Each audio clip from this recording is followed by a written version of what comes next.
कोरबा मेरा घर है जी। तो कोरबा में बस 2 ही जगह जाता हूँ, सतरंगा और कॉफ़ी पॉइंट। जी। तो आप लोग कहाँ जाते हो?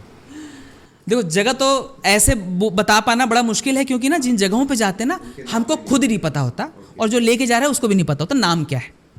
लेकिन मैं ये बोलूँगा कि कोरबा में जैसे आप कोरबा सिटी छोड़ के जंगलों की तरफ जाते हैं, एकदम सिंपल सा आपको मैं दूंगा, वहाँ के किसी भी कम्युनिटी मेंबर को लेके किसी भी रास्ते में मुड़ जाइए, आप किसी ना किसी वाटर स्ट्रीम में, किसी सुंदर लैंडस्केप में या किसी व्यू पॉइंट में ही एंड करोगे।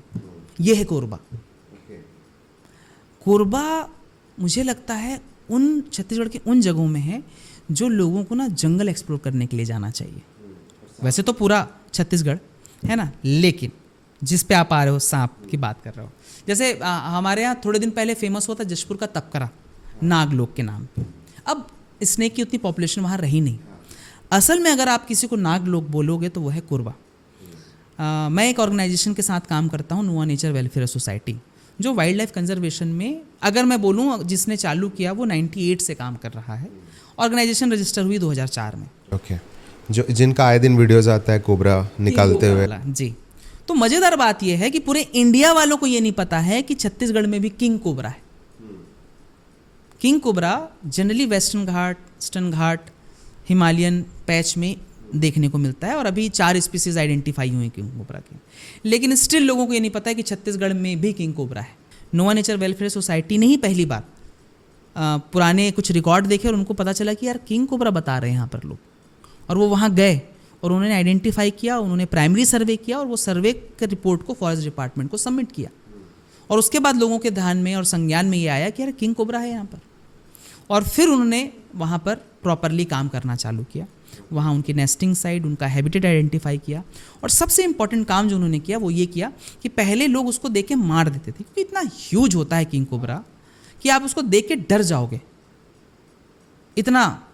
लेकिन उतना ही खूबसूरत क्रिएचर, और सबसे बड़ी बात उतना ही रॉयल और शांत क्रिएचर है किंग कोबरा। बहुत इंटेलिजेंट एनिमल है। आप सोचिए पूरे देश में सिर्फ और सिर्फ कुछ इंसिडेंट हुए हैं, वो भी लोगों की गलती की वजह से, वरना किंग कोबरा बाइट के केस ही नहीं है, डेथ है ही नहीं किंग कोबरा की वजह से, जबकि वो एक बाइट से एक हाथी को मार सकता है, लेकिन एक बाइट का केस नहीं है। तो किंग कोबरा अपने आप में इतना रॉयल एनिमल है कि वो अवॉइड करता है, आपको बता देता है मैं यहाँ हूँ, यहाँ से या तो तुम चले जाओ या तो मैं चले जाता हूँ।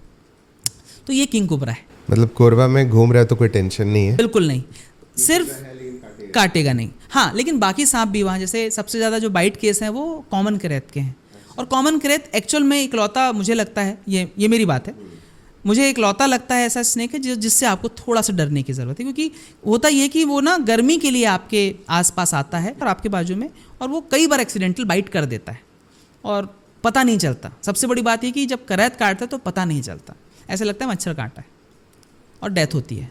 अदरवाइज़ कोई भी स्नेक ना आपको, जब तक आप उनको नहीं छेड़ोगे तब तक कोई भी सांप आपको नहीं काटेगा। वो आपको कई बार चेतावनी देगा कि मुझसे दूर जाओ। अलग अलग तरह के बिहेवियर होते हैं अलग अलग सांपों के, तो वो। और उसके अलावा अगर आप बोलेंगे तो अभी कोरबा, कटघोरा और धर्मजयगढ़ गढ़ बना है हाथियों का।